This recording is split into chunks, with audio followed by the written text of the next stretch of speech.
Welcome to something to talk about. Hi, welcome to Something to Talk About. My name is Taco, and I talk about a Song of Ice and Fire characters. I'm talking about one of them Duncan egg characters. I've been hanging out in the Mystery Night a lot, and I guess I'm not leaving it because I just covered Glendon Ball, but I'm covering Black Heddle, Tommard Heddle of the Second Blackfyre Rebellion. And I just went through the Mystery Night for Glendon, but I feel like even though there's a couple scenes where they overlap, they don't for the most part. So, yeah, I'm still covering them. After I made that huge Glendon video, I was like, oh my God, I don't want to go back to the Mystery Night, but wasn't too bad. I was still able to hang out. I also guess I have Quentin Ball coming up rather soon, and I forgot I did that. So, Quentin Ball isn't super heavy into Mystery Night, although we get a lot of history about him from Mystery Night, but after that, I hope I'm not going to hang out in Duncan Egg for a little bit. No offense, I love those books, but like, man, I kind of want to give some love to the rest of it. If you don't know what's going on here, pause this, read this. Definitely spoilers for the Duncan Egg books, and eventually spoilers for the show. I guess this would be a character who would be in season 3, depending on how they stretch out the books for Duncan Egg. So maybe eventually I get to go back and remake this as a let's talk about the difference. If I'm still making videos by then, I'll have a big, huge Santa Claus beard. But yeah, let's talk about Black Heddle. And yeah, Tommard Heddle. I needed a reason to give that sigil some love. I love that sigil. So yeah, the green like gargoyle demon thing. Tommard Heddle, known as Black Tom, was a knight from the Heddle family. Notice how I didn't say House Heddle. We'll get to that. The Heddle family. He was the son-in-law of Lord Ambrose Butterwell of Whitewalls. Black Tom was heavy-set, broad, and barrel-chested. His bald head was also broad, and he wore coal-black square beard. Black Tom had red boils on his cheek and neck. His voice was a deep bass, angry, rumbling. Do I have to do that when I do this? Black Tom had a fierce reputation, and he mocked his opponents. Tom wore a black plate over boiled leather, and his helm resembled a scaled slavering demon. I love it so much. I love his armor. He carried a long sword. His large horse was armored in a coat of a ringmail. Yeah, I like Black Tom. I like his design. Like, as you can see when I use it in the thumbnail. We'll see this armor here soon, but I think he looks sick, dude. All right, so he doesn't have a family. This isn't, well, he has a family. But he doesn't have a house. He has they're known, but they are not like they're not like a landed knights or lords or high lords, if you will. They're just some guys. They're just some family. They're small folk with a last name, right? So the Heddle family are from the Riverlands, and they have had at least 2 members who were knights, and we'll talk about one of them today. That's Black Tom's one of them. The family is apparently an example of the occasional small folk family with a surname. The known current members of the family own the inn at the crossroads. So Sir John Heddle, known as Long John, was a knight in the 1st century AC. When he was crippled and done adventuring, he took over the old inn at the crossroads between the Kingsguard, the King's Road, the River Road, and the High Road. And yeah, can we just stop to notice the Skyrim meme? Long John's like, I used to be an adventurer like you, and then I took a meme to the knee, and then I took an arrow to the knee. I just love that. It's like, and then he got crippled, and then he went and bought an inn. Yeah, dude. So you're saying he used to be an adventurer. Sorry, I thought of that right away. So he also took up ironworking, creating a sign for his inn in the shape of a 3-headed dragon. The iron sign would clink in the wind, and it gave the inn its new name, the Clanking Dragon. Many years later, in 196 AC, when Long John's son was an old man. Let's stop right there. So 1st century AC, right? So 1st century is somewhere between years 0 and 100. right? He bought this in, and his son was alive in 196. What? So either his son is well over 100 years old. The earliest time in the first century, or the latest, would be 99. So we could say that John was known as a knight in the first century AC. Would that be like for 1 year? And then he bought it? But no, like one would assume most of his life, because he was known for what he was doing as a knight in the first century, most of his life would have been in the first century. So his son's like 100 and something. Like, that's insane. Like, I feel like you skipped a generation there. I know that none of this matters. I just find that math really sus, and I don't believe any of it. I'm assuming this is his grandson. So when Long John's son was an old man, yeah, a really old man, the first Blackfyre Rebellion broke out. Lord Derry, then overlord of the Inn's lands, was a famous Targaryen supporter. He saw the Inn's black iron dragon sign and became angry because it resembled the coat of arms for the rebels, House Blackfyre. So he cut it down and hacked it to pieces and threw it in the river. Eventually, one of the Iron Dragon's heads washed up on the island, wet with rust. It's like some young Griff symbolism, dudes. You don't know what I'm talking about. I'm not getting into it. This isn't a video for young Griff, but one of the heads of the dragons looks red, right? As if it looks like an actual Targaryen with the red dragon, but really it's a black dragon, aka a Blackfyre. It's like a joke that is a young Griff actually a Blackfyre? That's the symbolism there. All right, moving on. Black Tom. Tommard has nothing to do with this video, so we're moving on. Tommard commanded the garrison at Whitewalls, seat of House Butterwell. Sir Tommard won the hand of Lord Ambrose Butterwell's eldest daughter, but I'll let Uthor Underleaf tell you guys about it. We're going to get to it. Tommard attended the wedding at Whitewalls, which celebrated Lord Ambrose Butterwell's marriage to the daughter of a Lord Frey. During the feast, Duncan Egg came in and sat with Sir Glendon Ball, Maynard Plum, Kyle the Cat, and Uthor Underleaf. So I just covered Glendon Ball. Go back and watch that video. It's really long. I hope this video shouldn't be as long. But I covered so much of it already. So if you want to know what the heck's happening when I'm not talking about Black Tom, you'll probably get in that Glendon video, because these two videos are going to do a really good job of splitting what we know, like splitting that story up, right? So yeah. Maynard Plum, Kyle the Cat, and Uthor Underleaf. So Uthor Underleaf tells the group who all of the jousters were. And when he got to the household knights and village heroes, he said, Kirby Plim and Gultry the Green are the best of those, though neither are a match for Lord Butterwell's good son, Black Tom Heddle. A nasty bit of business, that one. I love saying that about somebody, a nasty bit of business. Hilariously, Black Walder Frey is the other character that I can think of that somebody describes as a nasty bit of business. And he has the same like nickname, Black Tom, Black Walder. I don't know, man. It's just something that came to my mind. Like that's the other person I can think of that they describe as a nasty bit of business, that one. So yeah. Where was I? Black Tom Heddle, nasty bit of business, that one. He won the hand of the lordship's eldest daughter by killing 3 of her other suitors, it said, and once unhorsed Lord of Castle Rock. Maynard Plum, as if he means young Lord Tybalt, but Uther says, no, old Grey Lion, Daemon Lannister, that died in the spring. So yeah, I didn't want to repeat. I was about, like, literally when I was talking about him at the beginning of the slide, I had how he won Lord Butterwell's daughter's hand, and then also about the joust. And then I realized I wrote down Sir Underleaf explaining all that, so I erased it. But yeah, so that's kind of its backstory. We get it from not Lord, but just Uthor Underleaf. So a grain of salt.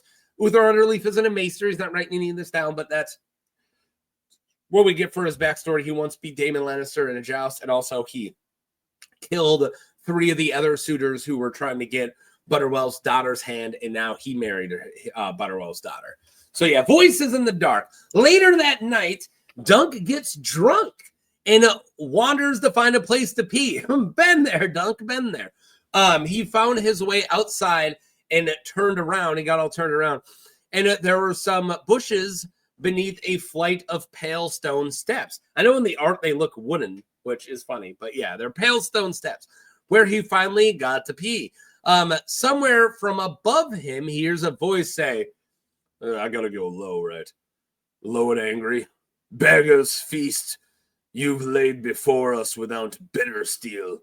A familiar voice, Dunk, made to be Gorman Peak, replies and says that bitter steel can't be trusted, and after a few victories, he will come across the water. Easier said to speak of victories than to win them. The speaker had a deeper voice than Gorman, a bass rumble with angry edges to it. Am I doing good? Oh, the milk blood expected the boy to have it, and so will the rest. Glib words and charms cannot make up for that. Gorman says that a dragon would, and that this boy that they are talking about, we'll get to it, insists that a egg would hatch, and goes on saying that a living dragon would win all of the swords they want. The deep, angry voice says, a dragon is one thing, dreams another. I promise you, Bloodraven is not dreaming. We need a warrior, not a dreamer. This boy is his father's son, or is this boy his father's son? Gorman tells him to just do his part. Like, shut up, man. Just do his part. And once they have Butterwell and the phrase, then Harrenhal will, and the Brackens will then follow, and they'll get far enough. Yeah, and then they get far enough away that Dunk gets to finish peeing. Yeah, he stops to pee to hear that. That would kind of sting, right? Hold it that long? I don't know. The dragon egg. Even more drunk later on, Dunk finds himself helping in the bedding ceremony. He carries Lady Frey to the bed in his arms as dwarf performers swarmed around Dunk's legs. So these are little performing like dwarf mummers, right? Shouting and laughing and smacking at his calves with their bladders. When Dunk finally plopped the bride onto the marriage bed, a dwarf leapt in besides her, like doing some heinous stuff. And Dunk seized the dwarf by his collar and hauled him, kicking off Milady. And he carries the little man across the room and chucks him out of the door. And that's when he sees the dragon egg that's just sitting in this other room, right? Dunk drops the dwarf and picks up the egg just to feel it for a moment. A knight he did not know yelled, "Here you! What do you think you're doing, sir?" The knight was large with a deep and angry voice. Then Dunk realized that this was a man who was with Gorman Peak, right? So he heard this voice already. He says, "Put that down. I'll thank you to keep your greasy fingers off the Lord's treasures, or by the 7 you shall wish you had." Dunk knew that he was too drunk and he put the egg back down, and he says that he meant no harm. And then he shoved past the man with the black beard and out the door. So what's with this dragon egg? I talk about it in my Glendon Ball video, but I should talk about it now. The winners of this joust at this tourney at Whitewalls wins this egg, right? So everyone thinks because this boy they're talking about, which we're going to get to his identity here soon, is having dreams of awakening this dragon. He thinks that he needs to win this dragon egg so he can wake this dragon. So that's why the Black Tom is a very protective of this dragon egg, because it's actually a really big part of their plot that they're doing here, which again, we'll also get to.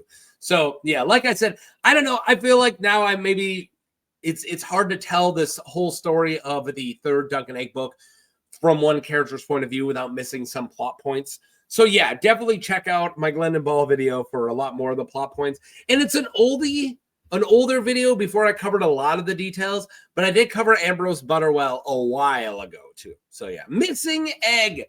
The next day, the jousts begin, and Dunk loses to Uther Underleaf.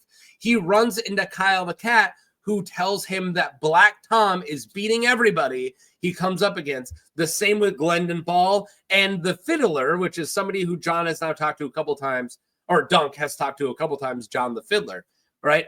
After talking to Underleaf, Dunk looks, but he can't find Egg. So I'm skipping over a lot, right?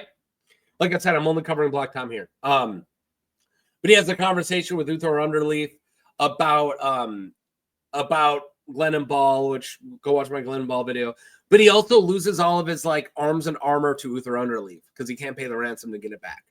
So keep that in mind. That's where his stuff is. So Dunk.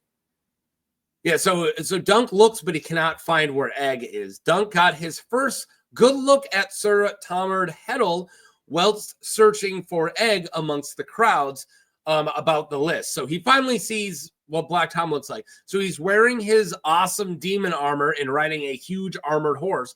The weight of all that iron made the horse slow. So Heddle never got past the canter, but that did not prevent him from making short work of Sir Clarence Charlton. So even though he's not very fast and he's not like rushing all the way down, he's huge, he is fully armored, and it's still enough that he can just clock people, right?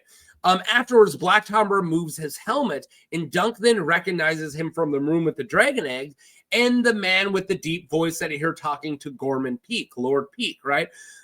Dunk now realizes that Lord Butterwell and Lord Frey are gone too. He's looking around. He sees that they're missing as well from sitting up in the high seat. Like they're supposed to be watching the joust, right? So he's like, why are they gone? So Dunk speaks to Jon the Fiddler and Gorman Peak when he realizes that Jon is actually Daemon the Second Blackfyre. So it's a rebellion going on here. After that, yeah, he's like, oh, this is a traitor's tourney. It's something that he keeps saying. So after that, Jon goes and beats, so Jon the Fiddler goes and beats Gultree the Green as the rains start to pour down. The tourney is interrupted when Gorman Peak claims that the egg was stolen. He declares it is Glendon who did it, so Glendon refused to take a fall from Jon the Fiddler earlier. Because like I said, pretty much the last like 4 guys right now who are still in the joust are Black Tom, Jon the Fiddler, Uthor Underleaf, and Glendon Ball. And Glendon Ball's probably doing the best. And they walk up and they try to ask him, like, hey, when you go up against Jon the Fiddler, you need to throw it. You need to lose on purpose. And if you do, I'm going to make you a household knight. You're going to be really important. And maybe one day you can be a Kingsguard. And that's everything Glendon wants. It is, right? And I talk about this in the Glendon Ball video. But he has honor and he wants to win it himself. So he's like, no, I'm not going to take a fall to some fiddler guy, right? He doesn't know that Jon the Fiddler is actually Daemon the Second Blackfyre, right? So he learns that later. So that's why they're framing him for the Dragon's Egg, right? So Gorman Peak goes out and says that the Dragon Egg is stolen and says it's Glendon. The men-at-arms sees him and Black Tom dismounts before the captive and goes, where is the egg? And Glendon asks why he would steal an egg that he was about to win. And Black Tom slashed Ball across the face with a mailed fist. Bam! Glendon Ball, Glendon Flowers, whatever you want to call him. I love that. I use the word straight out from what George put in the book. I like that it isn't smacked or punched or slapped. It's slash, which I think is really like a cool way of saying it because it's a mailed fist and you usually think a slash like a sword, but he's like he's slashing him with his like black metal gauntlet. Ouch, right? That would hurt. So yeah, he slashes him across the face. Well, they find one egg. So Dunk walks off with Alan Cockshaw, who's a whole other person tied in this too, who tells him he knows where Egg is. So Alan leads him to a well, and Dunk follows him because he's still looking for Egg, right? The character Egg. And Alan leads him to a well where he tries to kill him with a knife. But Dunk hits him with a stone and tosses him down the well.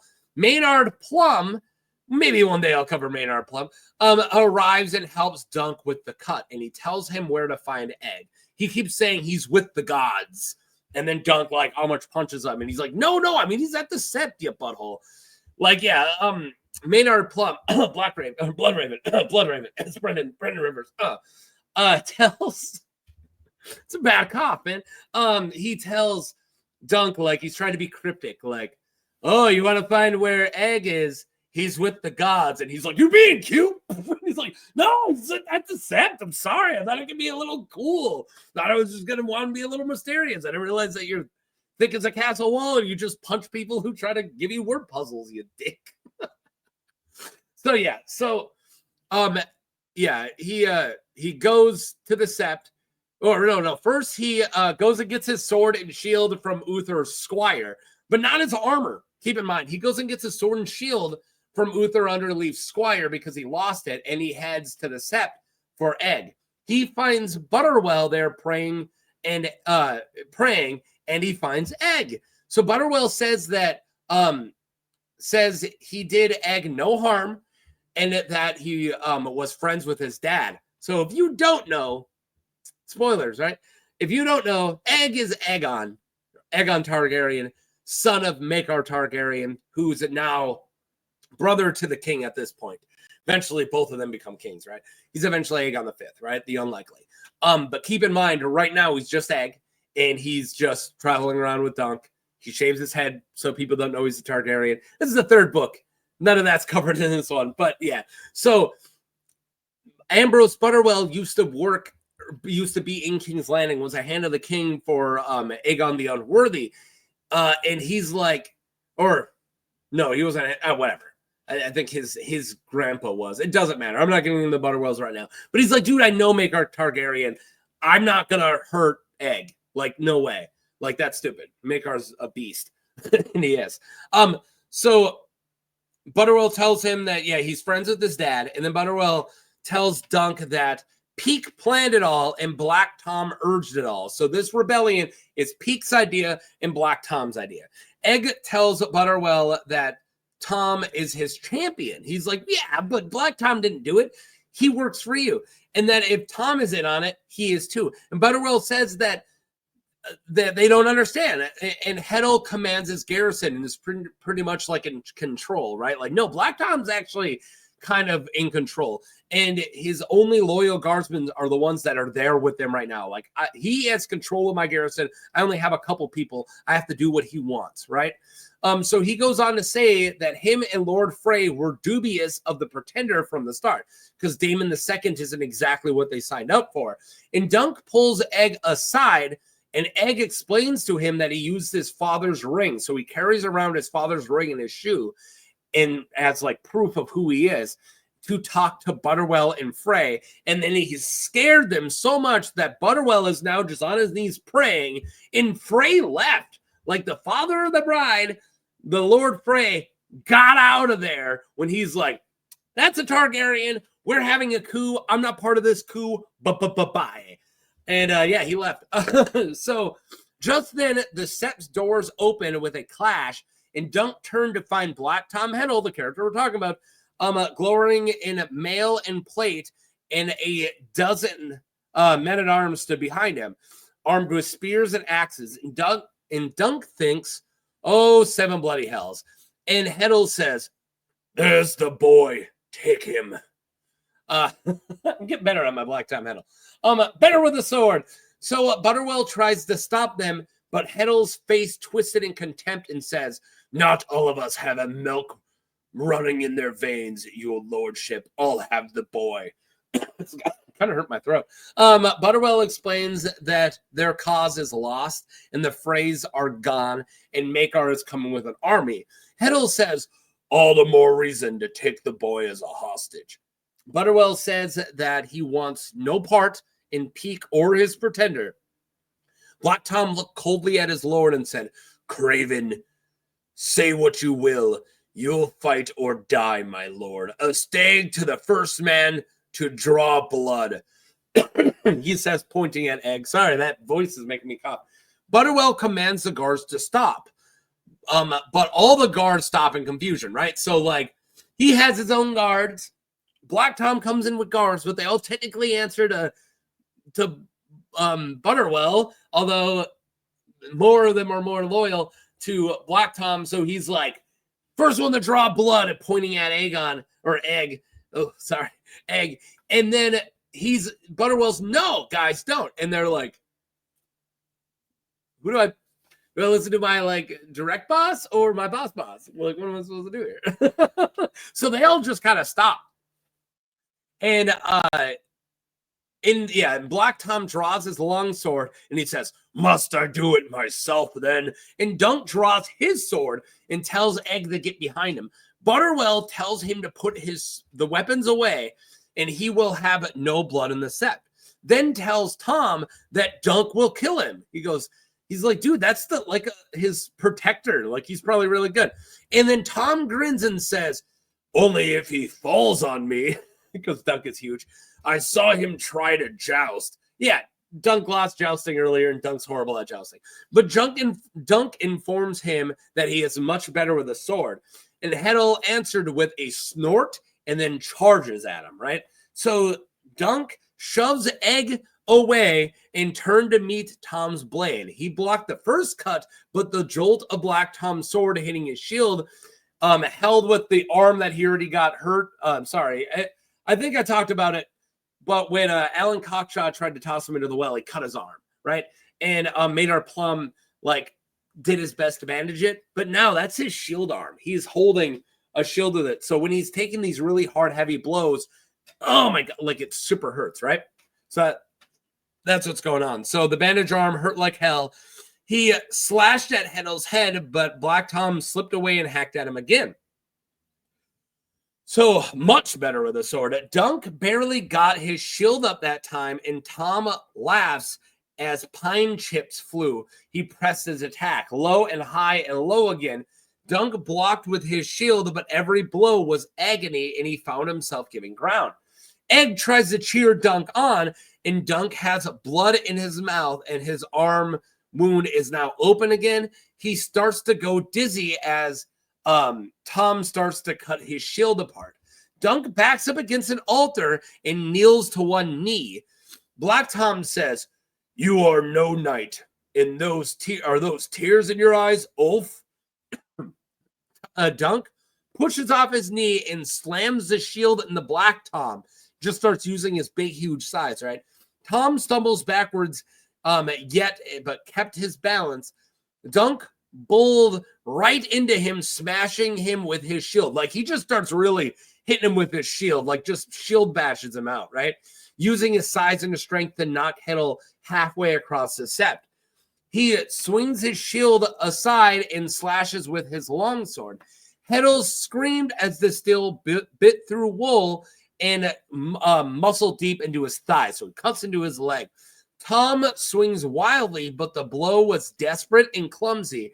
Dunk let his shield take it one more time, and then he put all of his weight into his next swing, and Black Tom reeled back and a step and stared down at the horror of his forearm flapping on the floor. And then beneath the altar, he goes, "You," he gasped, "you." And Dunk reminds him that he is much better with a sword, and then stabs through his throat. I know I got a little bit left, but you know what that means. We just killed the character. Poochie's dead! Yeah, totally. So I like that he just gains ground by shield bashing this dude, and then finally he swings horribly, and he just puts all of his weight down into the guy's arm. And yeah, it doesn't state right away until Black Tom looks down and sees his arm, and he's like, "Ah!" Which, that art is fantastic. All this is from the graphic novel, by the way. And yeah, like, that's gonna suck. So, and then he cuts through his throat and he's dead. So the plot is foiled, all of this. So I'm ending this up really quick. Go watch the Glenn and Ball if you want to hear about the other half of this, essentially. So the plot is foiled when Glenn and Ball, who was tortured all night by Tom, so there's one more thing Tom did, who tore off his fingernails and savagely beat him. Yeah, Black Tom had a bad night, or had a rough night of torturing Glenn and Ball, right?